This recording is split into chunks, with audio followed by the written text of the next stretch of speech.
ambition. Si Juan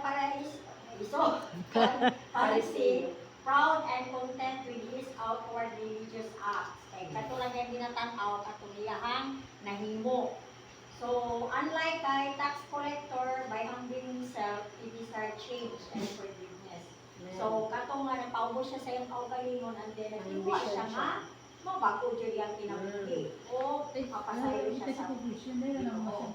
Then, ako'y kundi ang lesson about business. Kaya wala na may kabutangan. Ang lesson na makuha dito kay don't let pride in your skills or spiritual business keep you from seeing God in humility. True spiritual ambition is to go closer to God with a humble heart. Na-fall na ko. Next, anger kills wisdom.